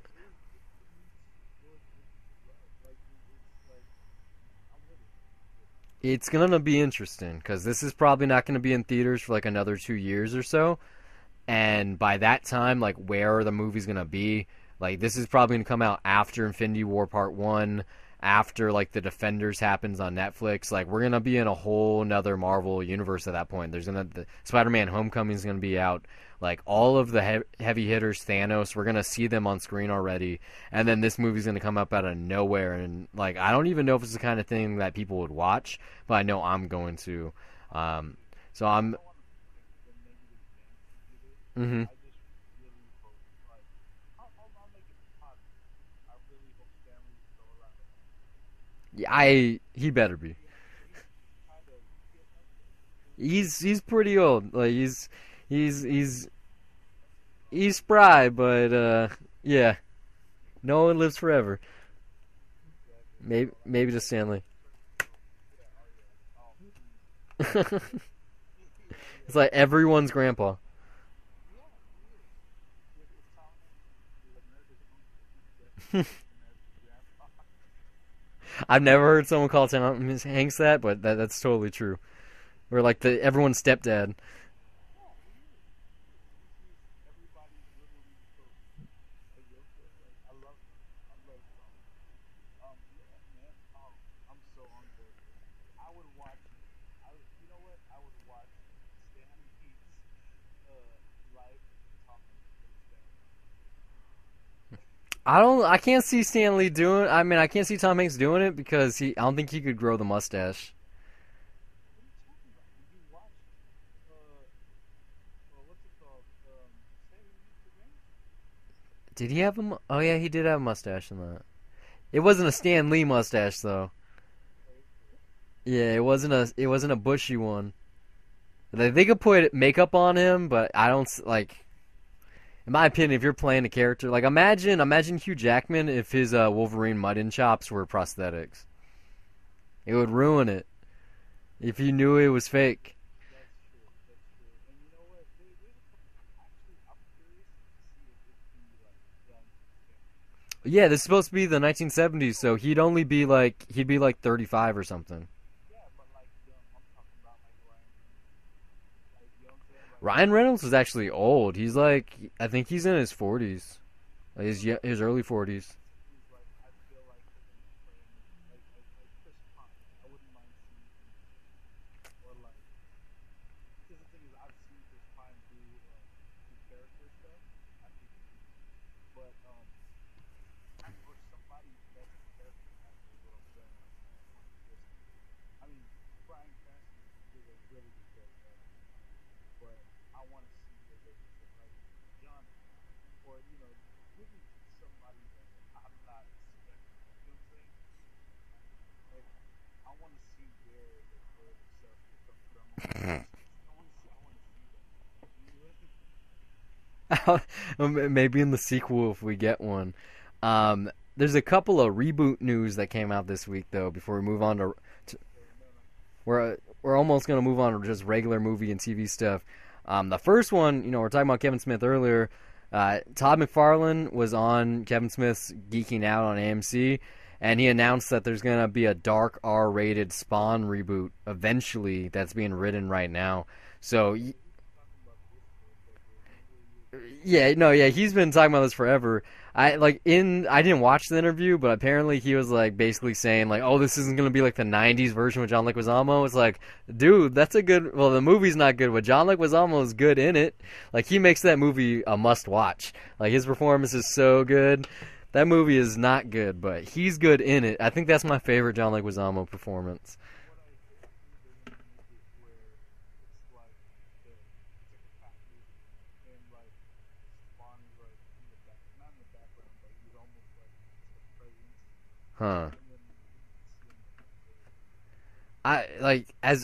I mean, Todd McFarlane is very important in the comics industry. Obviously, helped invent Venom, kind of made Spider-Man look the way he still does today.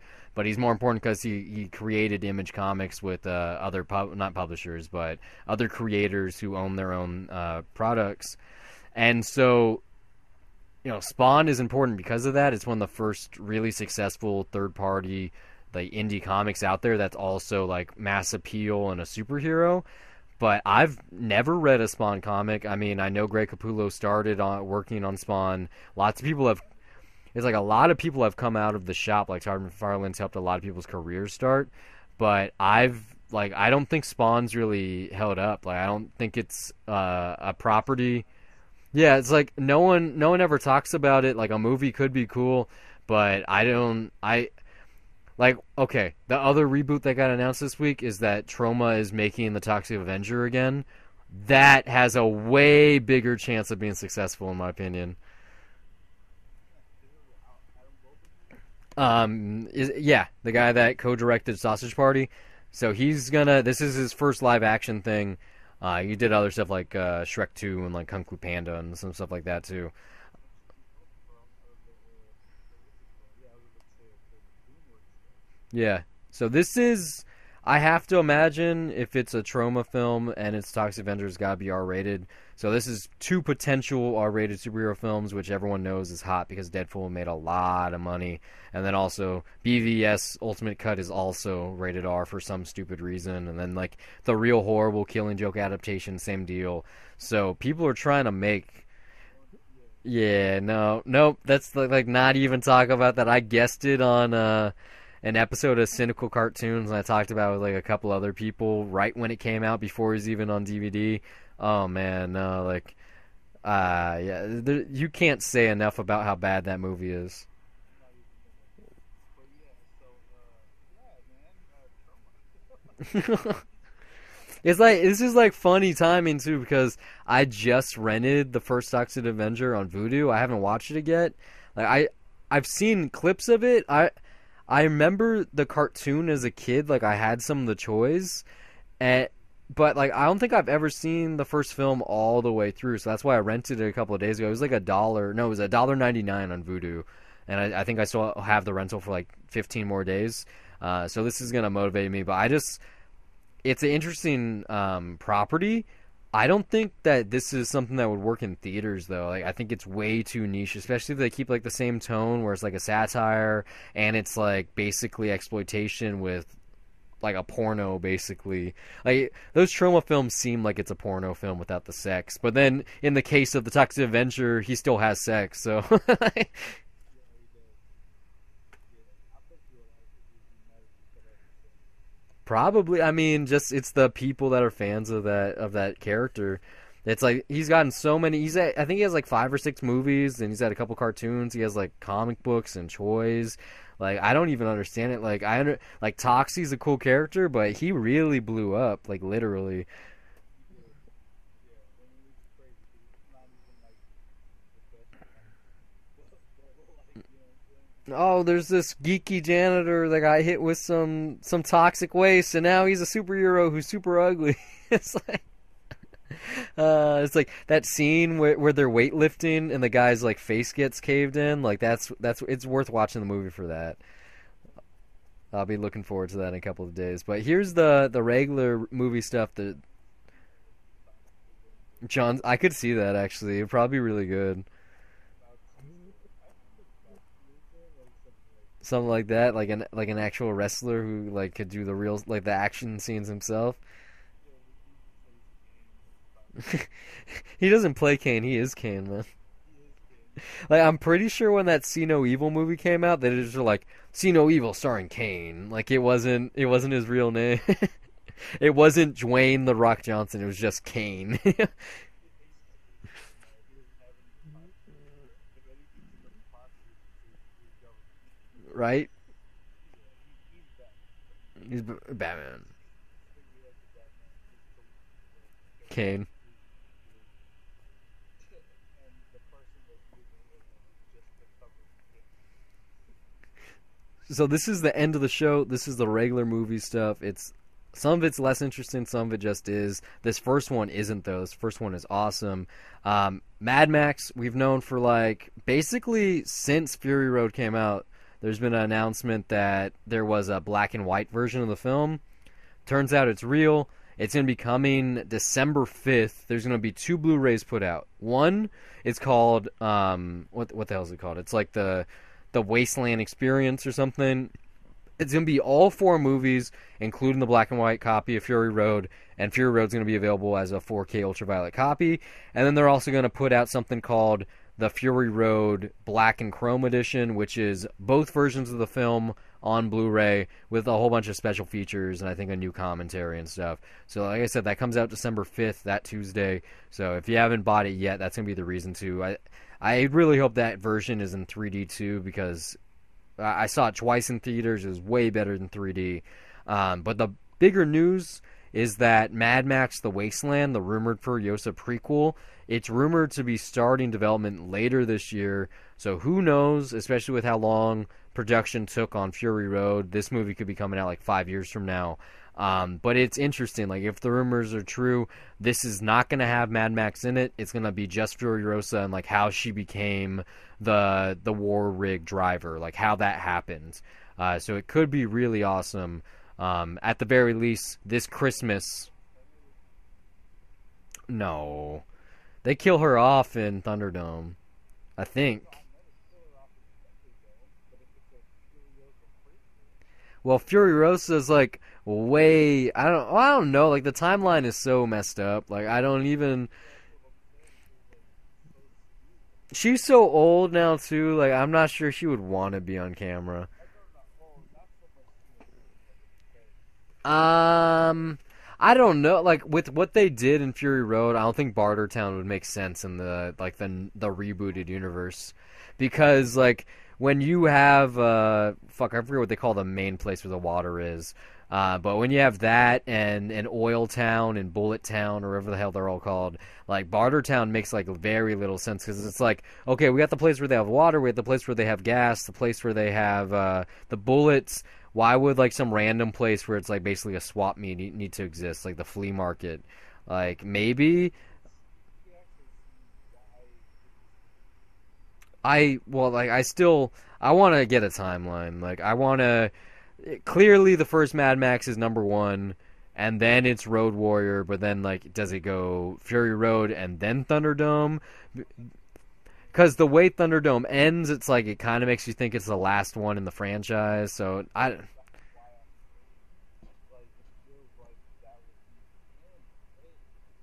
don't even know.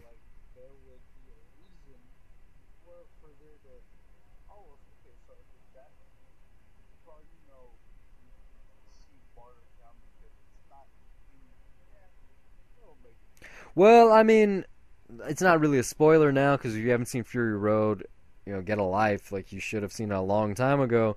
But the fact that they kill off the 3 brothers that run those cities, yeah, like maybe Bartertown has to be made because those mechas don't exist anymore. Like that could be a thing.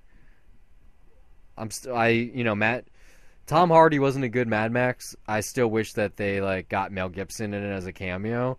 So we'll see with this next one, the prequel, sequel, whatever.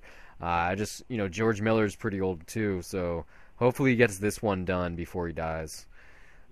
Because he's damn old. He's like 75.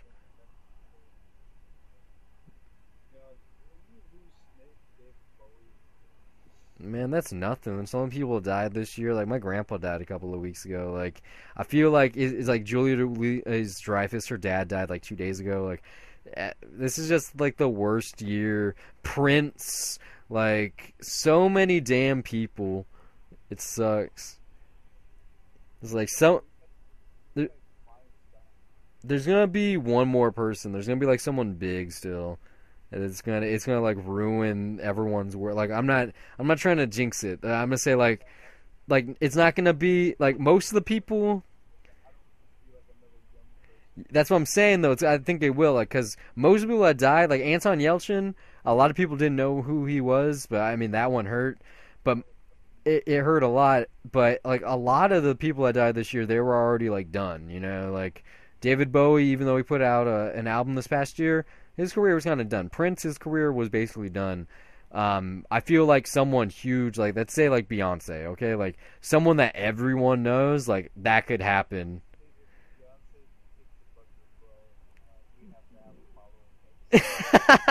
You're gonna be like, dude, you called it. Oh man, like I just see it. I see it. Like someone like that. Because we haven't had someone like at the top of the world die in like a real long time. That it would probably just like cap off the year. It's like, well, where do we go from here now? It's like, I hope I didn't just jinx it. That would suck. That would suck a lot. It's like someone who doesn't really matter. It's like let's watch Freddy versus Jason in memoriam, the film career that almost was. Ah, she's totally in that movie, yeah. uh, Talking about death though, my favorite trend that's happening right now is the resurgence of the murder mystery. They're making a ton of movies right now, or movies are already out, or they got TV shows. Lots of stuff going on. They just announced a new one. Julia Roberts is producing and starring in an adaptation of the mystery Fool Me Once at Entertainment One. I just bought the audiobook on Audible today because of this announcement. Super excited. Some other ones, if you haven't been keeping track at home. Murder on the Orient Express at Fox. You got Witness for the Prosecution that Ben Affleck is also filming at Fox. Lots of other Agatha Christie stuff, including like BBC America films. Gone Girl a couple years ago. Girl on the Train a couple months from now. Ben Affleck's solo Batman film. Lots of stuff. Like crazy excited. I love the murder mystery. We haven't had a good one in a while. I hope that this just blows up. Like I hope it comes back. We get like a Thin Man remake. We have like Sherlock on BBC and Luther, but Clue. Oh fuck. I don't want that. Okay, like the original was good. Like they didn't need to make a remake. No, we'll see. Uh-uh. I want to see where they take it. I want to see where they take it. I mean, like, I'm not gonna like review it until I what it's about. I know for Clue in particular, the original's so good that there's no way that I'll possibly like the new one more. All the endings. Yeah, even with the endings, like even just the whole thing about it, like everyone in it. You got Christopher Lloyd, Tim Curry, shit. You got fucking what's her name? Madeline Kahn. What's her name from the Go-Go's? She's a singing telegram lady. Uh, like everyone, Christopher Guest, everyone in that movie is good. Super funny. It's kind of spooky. There's an okay mystery to it. Like it's over the top. There's great music. Like when the bodies are dancing to Shake, Rattle, and Roll. Like the whole movie is so damn good with the hidden passageways. Like it got the board game perfect. That I can't even see it being a good remake because who even plays Clue anymore? Like when's the last time you played that game? Like it's not fun. It's really not. Like it takes way too long and no one's ever into it. Like it you know how many times I've seen people just like look in the envelope to end the game because they got bored. Like but like even still, like yeah, Clue. There's gonna be the Sherlock Holmes movie with Sherlock and Watson with Will Ferrell and and John C. Riley. So there are a lot of things. And talking about Will Ferrell, he just did something really shitty. You know, you got Michael Giacchino at the top of the show coming in to replace the composer on Star Wars. Will Ferrell did the opposite. He dropped out of his new movie Captain Dad 3 days before filming. Um, so like everyone on was already on set in Spain. They got the boat. They got Catherine Keener. They got Michael Cera. They're all ready to film this movie. Sounded really good. We announced it on the show right when it was breaking the headlines like a couple of weeks back. I think it was like a month or two ago now. Actually, sounds interesting. It's like a dad trying to get his family back by like touring Spain by sea in his boat. And so yeah, he's just dropped out of it for no reason. It's not like the news item was, oh, he has a new movie and his schedule is full. No, the item was Will Ferrell dropped out of the film. So that's, you know, a lot of people like him. He makes a lot of money. He's a big time producer like Gary Sanchez and TV. Like Vice Principals is pretty hilarious on HBO. But why would you do something like this? Like, people are just gonna hate you. Maybe the whole movie was a joke. I don't.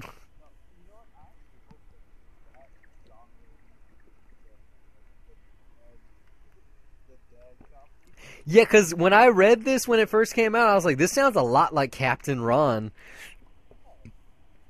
Because we really haven't got like a dad comedy in a long time. I was talking about one the other week. I was mentioning to Steve Father's Day with Robin Williams and Billy Crystal, or like City Slickers, Man in the House, yeah, and Chevy Chase. I mean, we got that really bad Vacation remake last year, which I guess is like kind of a it's a bad comedy for sure, but it's kind of a dad comedy. Um,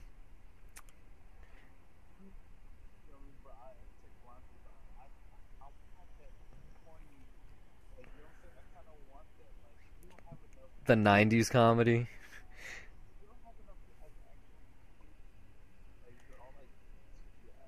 They still make a lot. They're usually not good, so they fall off. I'm talking like well, they're making another one of those Journey movies with The Rock probably. He's making that Rampage movie. They're making another San Andreas. Jumanji 2 is coming out. Um, I don't know. The Rock does way too many things at the same time. He's making a Jungle Cruise movie. He's making like if you can think of something, he's doing it right now. He's on that Ballers show. Like he is so busy. He must not sleep.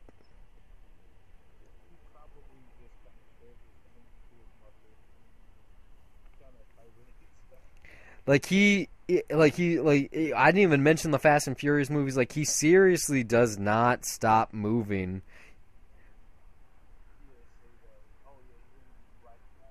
Yeah. If you like I said, if you can think of something, he's in it or he's gonna be in it. I wouldn't be surprised like if he's in the new Harry Potter movie. Like he's just gonna show up and stuff from now on. Or he's like, oh wow,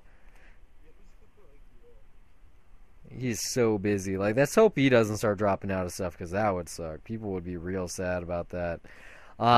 Like a little tiny news item here. I don't know if you heard about this one, but Barry, the like coming of age Obama movie, not called Southside with You, that just got picked up by Netflix. So that's probably gonna be streaming by the end of the year. Um, I don't know the name, but I've seen pictures and he looks pretty close. Like not as good as the Southside with You actors, but I want to see it. But I do know what's his name. It has Dr. Dre from Straight Outta Compton in it, and also Eller Coltrane from Boyhood. They're both in this Barry film, so it should have a pretty good cast. Like this one's more of a biopic, not like a day in the light or like a date in the life, rather. But the final thing here, last news item, it doesn't really fit. HBO and Cinemax, huge cable networks, they're coming to Sony's PlayStation Vue over-the-top service later this month, right in time for their Westworld adaptation, which I'm super excited about. Have you seen the movie? Okay, just checking. I've only seen him in two things. I've seen him in Westworld and Magnificent Seven. That's it. Oh, was it CNI? Oh yeah, I've seen him in that too. Seen him in that. But yeah, Westwood. I mean, but like yeah, for those the ones that did you? Oh, what did you? I don't know if you ever seen No, I don't think I've seen it. I maybe. Well, we haven't seen the movie. I don't think we're gonna do an episode for it. We could do like adapted cinema for the original if Steve hasn't. I'd probably rather do Seven Samurai though, because I haven't seen that one. Oh, ooh, Yeah. that one. And you know what? If you see that, you'll understand me or many of the people say that this So I tried to get into Kurosawa back in college, and I watched Yojimbo, and like, fuck, what else? I watched what's the one where it's like told from different perspectives? The Macbeth one. Shit, I can't remember right now. The one with the ghost story.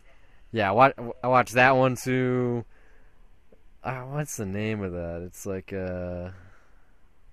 whatever. It doesn't really matter. I've seen it. I've seen a couple of his movies, and like when I saw the runtime for Seven Samurai, I was like, nah, I'll watch the American version instead this time. I was like, I don't want to spend 3 hours with subtitles. I barely remember it, to be honest. I want to see this new one. I'm probably not going to see it in theaters, unless T-Mobile gives me a free ticket. But I'll probably check it out on HBO whenever it comes around.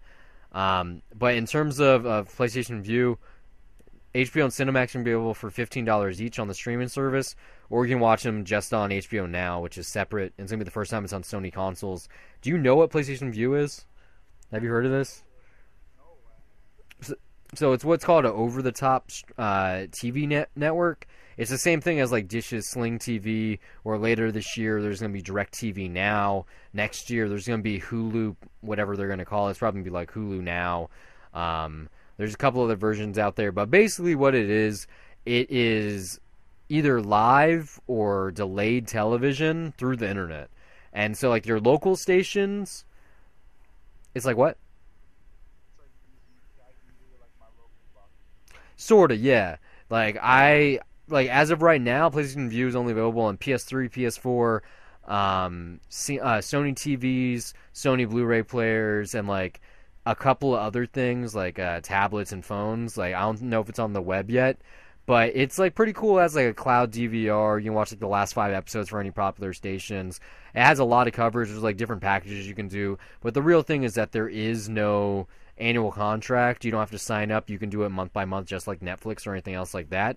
And so it's like Netflix, but it's live TV. So you can get like Comedy Central, Disney networks like ESPN, Food Network, like anything really that you're probably gonna want to watch. Not like the random stuff like the Golf Channel and True TV. I think they actually have True TV. But it's really cheap. Like in LA, it's not because we get the local stations too. But in most of the country, I think it starts at like 35 or $40. Like it's way cheaper than getting satellite or cable. And I want to do a free trial. I think you get like 7 days or 4 days for free. I want to see what it's like because you don't have to have like the most powerful internet, but you do. You know, it's not like cable where it's always good looking unless you have like a blackout. But it should be cool. I mean, I'm super excited for Westworld. I'm gonna. It might be the next episode of Jet Cinema. I'm gonna see on that one. I'll have to wait till Steve gets back on vacation to float it past him because super underrated movie that not a lot of people have seen. And I really hope that two things. I really hope this show is awesome. It looks like it's gonna be amazing. But I hope a lot of people will go check out that movie because of it. In the same way that people started reading those Song of Fire and Ice books because Game of Thrones was so hot. It's probably gonna be the same exact thing. I hope because it is such a fantastic. So that's the show. Thanks for being on, Gio. If you guys like what you heard, super easy. Give us a like on Facebook, follow us on Twitter, leave a review on iTunes, YouTube, whatever. Share the love, tweet about us, tweet at us. We'll talk back. You can send me an email, brian@dollarviews.net. Lots of ways to reach us. We want to reach you in whatever way possible. I hope it's been a pleasure. We hope to see you again. Have a good one. Have a happy September. Okay.